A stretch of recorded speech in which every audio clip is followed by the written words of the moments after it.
하이데거, 사르트르, 야스퍼스, 그리고 마르셀. 20세기 초반을 강타했던 철학 사조, 실존주의를 대표하는 이들은 오늘날까지 큰 인기를 누리고 있는데요. 오늘 우리는 실존주의란 무엇인가 라는 주제를 통해서 그동안 학자들만의 개별적 특성을 이해해왔던 것과는 달리 이 철학 사조가 가진 기본적인 특징 및 그 성격에 대해 알아봄으로써 향후 우리 채널에서 지속적으로 다루게 될 관련 사상가들을 이해하는 그 근간으로 삼고자 합니다. 실존주의를 알기 위해서 우리는 먼저 내가 살고 있는 주변 환경에 대해 생각해 보는 게 좋습니다. 나의 주변을 이루는 것들, 가령 TV나 노트북 또는 에어컨 등등 이런 것들은 전부 완제품이죠. 그런데 이러한 완제품들 사이로 미완의 존재, 즉 완성되지 않은 존재가 하나 있으니 그게 바로 인간이라고 하는 것입니다. 따라서 완제품들은 언제나 본질을 가지지만 이 미완의 존재인 인간은 그 어떠한 본질도 가질 수가 없다는 차이점을 가지고 있죠.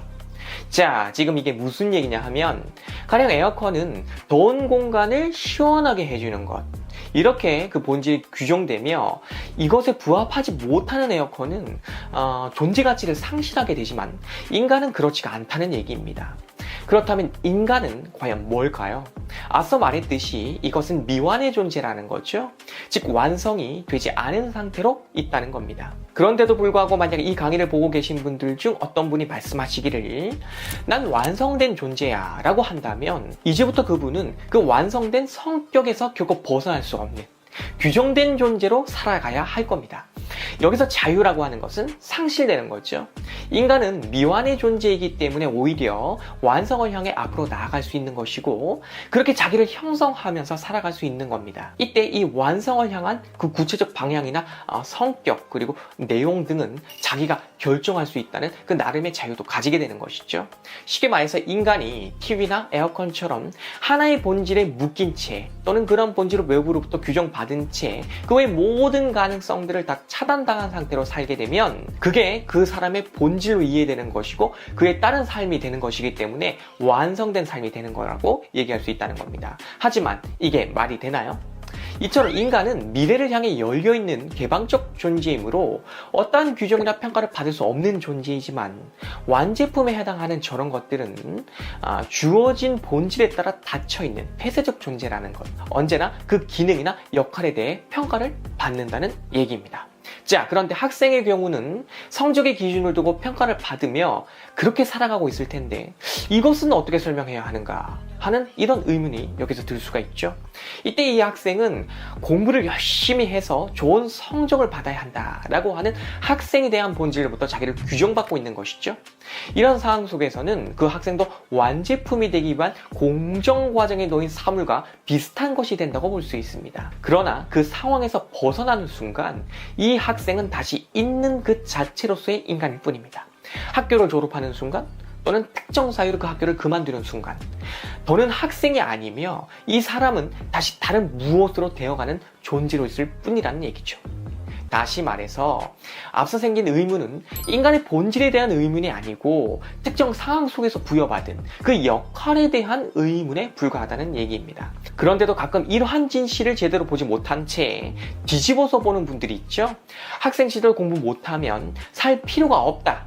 직장생활 중 진급 못한 사람들은 못난 사람들이다. 이런 식의 생각에 갇혀있는 사람들은 지금 무엇을 못 본 겁니까? 인간은 원래 미완의 존재라는 것을 놓친 채 특정 상황 속에서 일시적으로 부여받은 그 역할을 인간 그 자체의 본질로 착각해버렸다는 얘기입니다. 따라서 인간의 본연의 모습을 놓쳤다고 얘기할 수 있는 겁니다.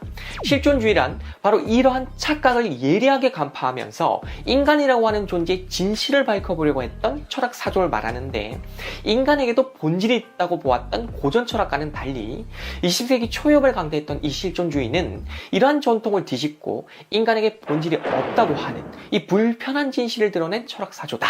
이렇게 이해하면 된다는 겁니다.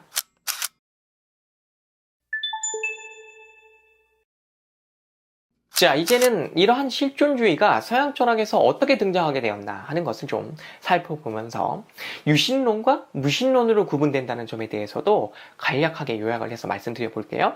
우선 실존주의의 맹아는 이미 저 중세 철학 때 싹트기 시작을 했다고 볼 수 있습니다. 왜냐?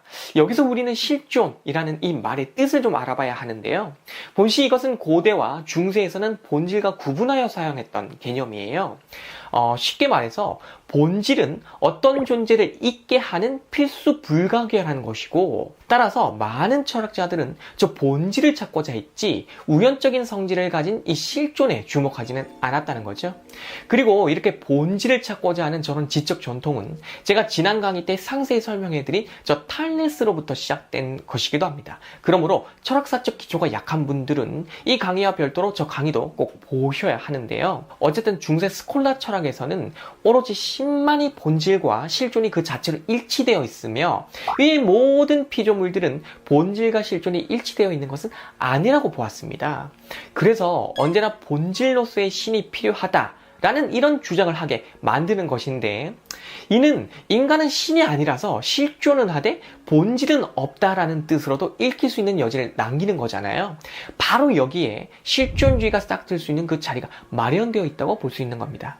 신의 본질로부터 인간이 끊어져 버린다면 이제부터는 인간은 실존은 하되 본질이 없는 상태가 되는 거죠. 자, 그렇다면 이렇게 실존하는 인간은 근본적으로 어떤 상태에 있다고 볼 수 있는 걸까요? 네, 우연히 존재하게 되는 것이라고 봐야 하는 것이며, 확고한 존재 이유를 갖지 못했으므로 불안에 휩싸인 존재로 있게 된다, 이렇게 볼 수 있다는 거죠. 그래서 훗날 실존주의 철학의 대가 하이데거는 인간의 근본적인 기분 상태와 관련하여서 불안에 대한 문제를 얘기했으며, 사르트르 역시도 인간은 결국 우연히 존재하는 것에 불과하다는 논설을 펼쳤던 것입니다. 어쨌든 우리 인간은 이러한 상태가 되지 않기 위해서 필사적으로 신이라고 하는 본질에 묶여 있어야 한다라고 보았던 저 중세 철학적 논의가 시간이 지나면서 그 힘을 상실해 가기 시작을 한다는 사실에 주목을 해야 하는데, 이러한 시작이 언제부터 본격화되었나 하면 수학의 발전에 기초한 과학 문명이 꽃을 피우는 근대부터였다는 거죠. 인간이 신의 품속에서 순진하게 세계를 바라보았을 때는 태양이 지구 주변을 도는 것이었지만, 과학의 눈으로 분석하면서 세계를 바라보았을 때는 지구가 도는 거였죠.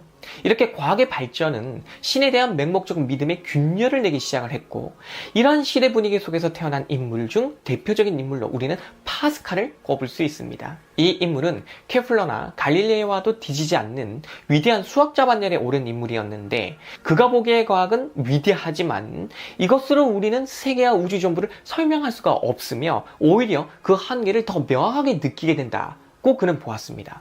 그래서 인간은 이 광대무변한 세계 속에서 나약한 갈대에 불과하다고 얘기를 했었죠. 하지만 다른 존재들과 달리 이 갈대는 생각하는 갈대이기 때문에 그 고유한 특징을 가지며, 이러한 인간은 타고난 본성 때문에 특별한 이유 없이도 권태를 느낄 만큼 불행하다고 그는 말한 바 있습니다. 세계에 대한 확실성, 인간이 아무리 노력한다 해도 이것은 결코 얻어지는 게 아니라는 사실부터 오는 그 권태. 따라서 파스칼은 신에게 의지하여서 그 신앙 속에서 이 권태를 극복하고 확실성을 얻고자 노력했었습니다. 이렇게 해서 파스칼은 다시 신에게로 돌아갔지만, 그렇다고 해도 여전히 남는 게 있죠. 과연 인간은 신이라는 본질에 따라서 실존하는 걸까? 라는 이런 의문. 만약 저 본질이 허구라면 그때부터 인간은 어떻게 되는 걸까? 라고 하는 이 근본적인 불안. 자, 이러한 불안 속에서도 철학의 역사는 계속 흘러갔으며, 이러한 흐름이 19세기 덴마크의 철학자 키에르케고르에게 닿았을 때 본격적으로 실존주의라고 하는 철학이 등장을 하게 되었으니, 이제부터는 이러한 논의 중 유신론적 실존주의와 무신론적 실존주의에 대한 이야기를 간략하게 정리해서 요약해서 말씀드려 보도록 하겠습니다.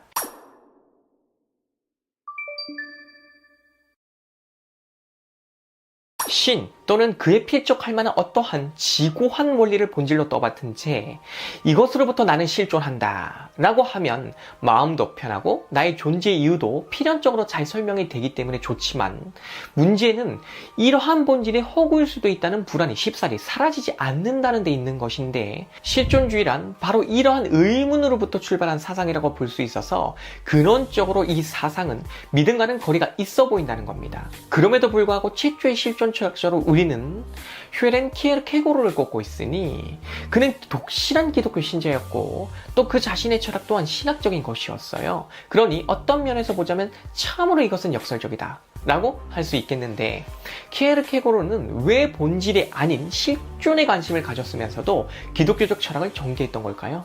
자, 우선 이러한 의문에 답하기에 앞서서 헤겔에 대한 이야기를 아주 간단하게라도 좀 해야겠습니다. 왜냐하면 키에르케고르는 이 헤겔 철학에 큰 반감을 가지면서 자기의 실존 철학을 펼쳤거든요. 우선 헤겔은 문화라는 것을 얘기한 적이 있는데, 여기서 문화란 인간이 창조한 것들 속에서 인간이 사는 상태를 말해요. 쉽게 말해서 인간은 자연 상태에서 벗어나 정신 활동을 펼치면서 이런저런 것들을 만들었죠. 국가, 제도, 법률, 종교, 예술 등등. 그런 후 다시 이런 것들로 구성된 그 세계 속에서 사는데, 재밌는 것은 이러한 인간이 자기가 창조한 그 결과물들로부터 오히려 구속당한다는 점입니다. 국가나 법률이 인간을 지배하잖아요. 바로 이렇게 자연 상태에서 벗어나 인간의 정신이 만든 저런 세계에서 사는 상태를 헤겔은 문화라고 불렀다는 겁니다. 근데 헤겔은 여기서 좀 더 나아갔어요. 그가 보기에는 법률이나 제도, 학문이나 종교와 같은 것들 말고도 자연적으로 발생한 모든 것, 그리고 더 넓게는 자연 그 자체도 정신의 산물이라고 보았습니다. 바로 이 지점부터가 이제 우리의 상식엔 잘 안 맞는 지점이죠. 어쨌든 이러한 헤겔의 철학은 자연 전체마저 정신으로 보면서 이 모두를 변증법적 과정을 통해 해명하는 자기 철학을 펼쳤는데, 이러한 거대한 철학적 담론 속에서 정작 무엇이 소외되느냐 하면 바로 개인이라는 겁니다. 당장 사랑했던 여인과 헤어져 시루에 빠져있는 당신에게 이런 거대 담론은 무슨 의미를 가지냐 하는 것이죠. 당장 내가 살 곳을 구하지 못한 경제적으로 어려운 당신에게, 그 실존적 고뇌 속에 빠져있는 당신에게 저런 거대 담론이 무슨 의미를 가지냐 하는 얘기입니다. 따라서 키에르케고르는 이러한 거대 담론으로부터 내가 당장 처한 현실적 고뇌를 어떻게 해결할 것인가 라고 물었을 때 저 따위 것은 정말로 쓸모가 없다 라고 보았던 사상가라는 거죠. 따라서 그는 방황하는 개인의 삶에 아무런 도움도 주지 못하는 저런 거대 담론 말고 그 대신에 신 앞에서 홀로 선 내가 그 신으로부터 그러한 문제의 답들을 구해야 한다라고 주장했었습니다. 이때 그가 말한 기독교는 오늘날의 대형 교회에서 보는 그런 기독교가 아니고 자신이 홀로 신 앞에 서서 만나는 그런 기독교, 즉 원시 기독교를 말하는 거였어요. 다시 말해서 거대한 세계로부터 개인은 소외가 되는데, 그가 살았던 덴마크에서도 기독교는 이미 국가화되어 있었고 전체주의적인 성격으로 변질되어 있었다는 얘기고요. 이러한 기독교가 개인의 문제를 놓치고 있었다라고 이제 이 슈에렌 키에르케고르는 바라보면서 비판을 했었거든요. 따라서 그는 소외된 그 개인을 직접 만나는 신, 그 신으로부터 자기의 존재 근거를 마련해야 한다라는 식의 철학을 펼쳤다는 것인데, 이러한 그의 철학을 오늘날 우리는 유신론적 실존주의라고 부르고 있으며, 이로부터 현대 실존주의가 본격적으로 열렸다고 보고 있으니 여기에는 칼 야스퍼스나 가브리엘 마르셀과 같은 인물들이 속한다, 이렇게 이제 분류할 수 있고요. 반면에 하이데거나 사르트르 또는 멜로퐁테와 같은 인물들은 무신론적 실존주의로 분류가 된다는 겁니다.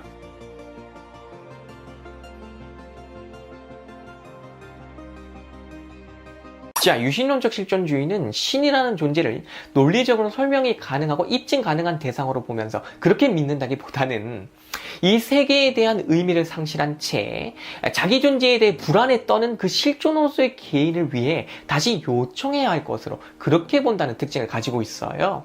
물론 이러한 입장은 다분히 또 크루거의 것이기도 하기 때문에 칼 야스퍼스나 가브리엘 마르셀 등등은 또 따로 얘기를 해야 하는 부분도 가지고 있어서 여기서는 이 정도로만 얘기를 할 텐데요. 어쨌든 이에 비해 무신론적 실존주의는 말 그대로 신을 전제하지 않고 이야기를 하는 것이죠.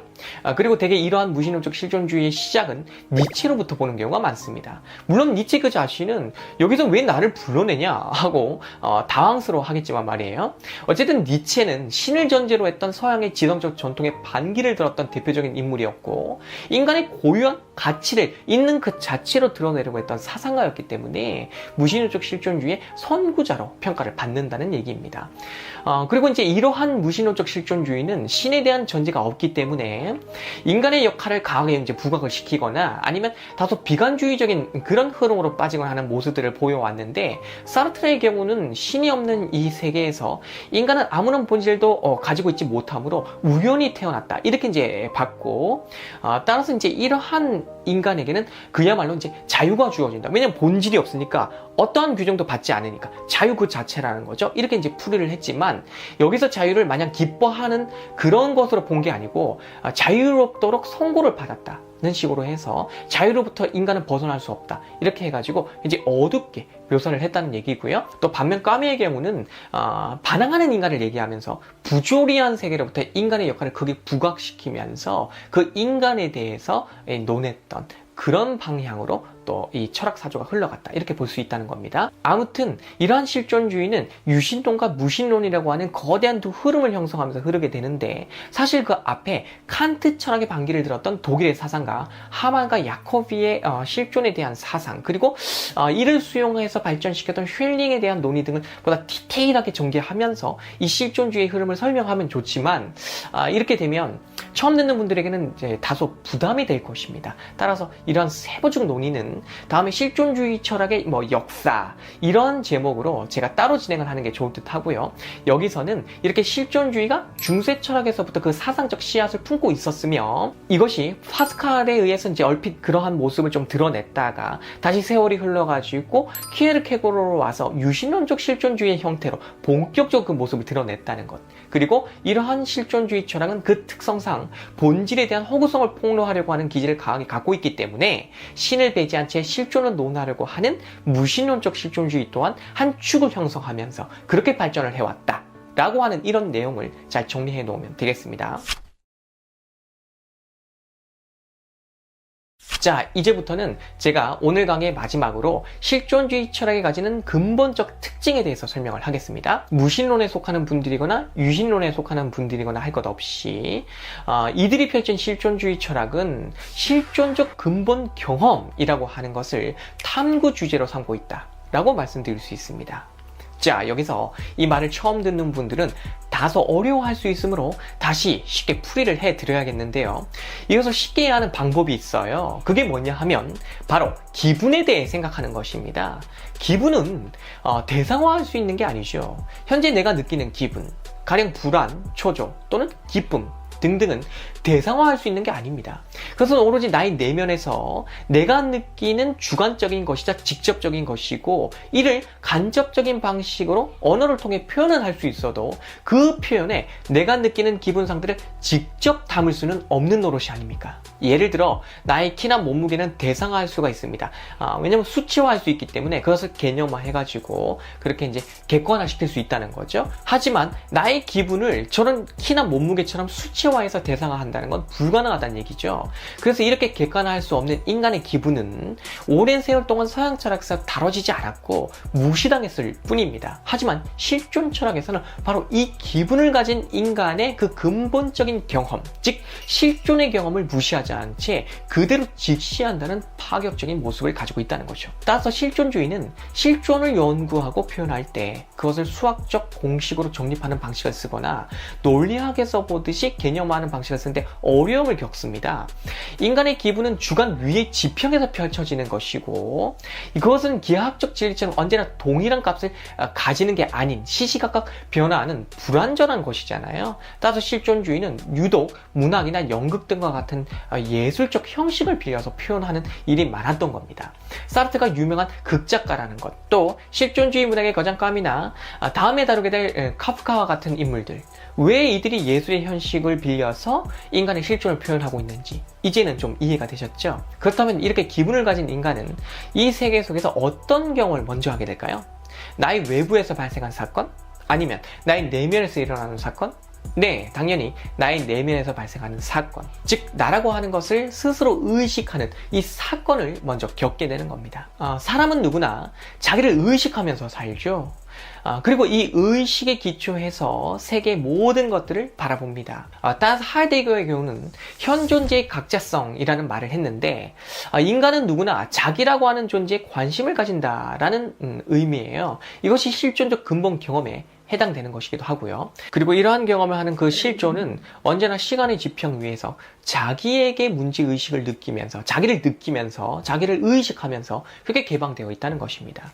쉽게 말해서 인간은 존재하고 있는데, 우리 강의 초반에 말씀을 드렸던 것처럼 완제품의 형태로 있는 게 아니고 언제나 무엇으로 되어가고 있으며 그것에 자기 자신이 직접 관여하고 있다.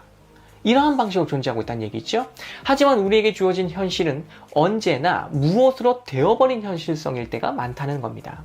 예를 들어서 학교나 직장이 나에게 현실로 주어질 수 있는데, 이것은 이미 어떤 형태로, 갖춰진 형태로 그게 주어진 현실성이잖아요. 물론 이러한 현실성이 부분적으로 변화를 일으킬 수도 있고 때론 큰 변화를 일으킬 때도 있지만 극히 드물기 때문에 대부분의 경우는 이렇게 만들어져 있는 그 현실성 속에서 늘 무엇으로 되어가고 있는 인간, 즉 그 실존은 언제나 답답함을 느낄 수밖에 없다는 얘기입니다. 이를 보다 실존주의적으로 말해보자면 시간적으로 개방된 실존의 가능성이 이미 무엇으로 되어버린 그 폐쇄적 현실성보다 언제나 크기 때문에 만족을 느낄 수가 없다 라고 하는 것이죠.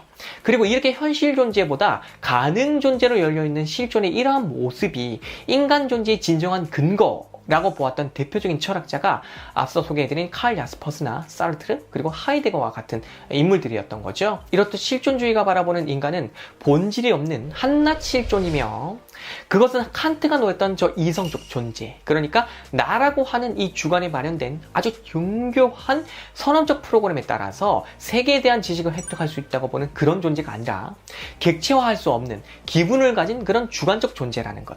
따라서 나를 설명하기 위해 이 존재를 객체화하는 순간 맥박이 멈춰버린 사물, 즉 숨결이 없는 개념과도 같은 것이 되고 만다고 이 철학사전은 보았다는 겁니다. 이러한 실존주의를 견지한 철학자들은 대체로 현상학이라고 하는 방법론을 가지고서 그 나름의 존재론적 사상을 펼쳤는데, 여기서 현상학이란 후설이 창시한 것이고 이 후설의 제자가 하이데거였죠. 따라서 스승의 사상을 적극 활용하여 자기 철학을 수립한 하이데거의 철학 속에서 현상학적 방법론을 찾아보기란 아주 쉬운 일입니다. 또 사르트르 역시도 후설과 하이데거로부터 영향을 받았기 때문에 현상학을 활용을 하고 있으며 멜로뽕띠 역시 마찬가지죠. 그런데 여기서 현상학이란 무엇인가 하고 제가 설명을 하기 시작하면 너무 길어질 뿐만 아니라 이미 이 강의에서 충분히 말씀을 드려놨기 때문에 필요하신 분들은 이것을 보는 게 더 효율적일 것 같고요. 여기서는 왜 이들이 현상학에 주목을 했는가와 관련하여 아주 간단하게 말씀을 드리는 것으로 오늘 강의를 마무리하는 게 좋겠습니다. 우선 현상학이란 인간의 의식에 집중하는 철학인데, 그러니까 인간이 가지고 있는 수많은 편견들을 다 내려놓고 순수하게 남은 그 의식으로 이 세계를 바라볼 것을 주장을 했거든요. 따라서 이 현상학은 쉽게 말하자면 인간의 의식이 가지는 특징과 구조를 깊게 파악하고자 했던 그런 철학이라고 보면 되는데, 실존주의는 그 관심사가 세계에 대한 거대 담론이 아니고 인간, 특히 나라고 하는 개인에게 쏠려 있잖아요. 따라서 지극히 주관적인 그 나의 내면에 자리 잡고 있는 이 의식의 특징을 파악을 하여서 그것으로부터 인간이라고 하는 이름의 이 실존이 어떤 성격을 가지는가 하고 분석하려고 했기 때문에 이러한 철학자들 모두 저마다의 방식으로 현상을 활용을 하였다라고 보면 되는 것이고, 또 실존주의는 개인에 대한 문제만 집중을 해서 얘기를 많이 하기 때문에 이러한 개인으로서의 실존이 세계하고는 또 어떻게 관계를 맺나, 여기까지 해명을 하려면 또 다른 방법론을 동원해야 될 거 아닙니까? 실존에 대한 얘기만 하고 그 실존이 살고 있는 세계에 대한 관계에 대한 얘기를 안 해버리면 철학의 반쪽만 남게 되는 거잖아요. 그래서 이러한 부분을 얘기할 때도 현상학을 동원을 합니다. 왜냐하면 현상학은 의식을 가지고 인간이 세계와 어떠한 관련을 맺는가 하는 것을 지향성 개념이라는 걸 가지고 이제 풀이해 나가거든요. 따라서 이런 것을 동원해서 이런 실존주의 철학자들이 그 나름대로 활용을 했다, 이렇게 보면 된다는 거죠. 특히 사르트르가 현상학을 어떻게 활용을 하였는가 하는 것은 이 강의에서 제가 또 설명을 해둔 바가 있으니 참고하실 분들은 참고하시면 이해에 큰 도움이 되겠습니다.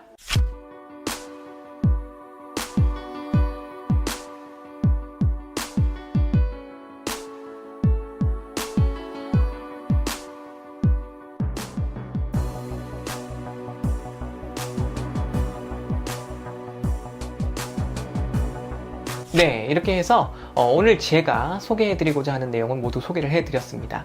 오늘 이 강의를 보신 여러분은 다른 어떤 내용보다도 후반부에 나왔던 내용, 그러니까 실존주의는 실존적 근본 경험을 대상으로 한다는 것과 이것이 가지는 특징, 그리고 이 특징을 통해 드러난 실존은 시간적으로 개방되어 있으며 주어진 현실에 만족할 수 없는 운명에 처해 있다는 것, 그리고 주관적인 기분의 문제를 다루면서 그런 자신을 객관화하거나 대상화하려 드는 기존의 철학이 잘못된 것이라고 본다는 점 등등의 이런 내용들을 잘 정리해 놓기를 바라겠습니다. 앞으로 야스퍼스나 특히 제가 좋아하는 이제 가브리엘 마르셀이나 그리고 이제 하이데거의 후기 철학에서의 여러 내용들, 이런 것들을 우리 채널에 아직 못 다뤘기 때문에 순차적으로 다룰 예정에 있는데, 그때마다 여러분들은 지금 배운 이러한 실존주의 철학의 기본적인 특징을 잘 참고하면서 시청을 하시면 이해에 큰 도움이 될 것이다 라는 말씀까지 이제 제가 지금 드렸으니까요, 충분히 오늘의 강의의 의도를 파악하셨기를 바라겠습니다. 그럼 오늘 강의 모두 마치고 저는 다음 시간에 또 나타나도록 하겠습니다. 감사합니다.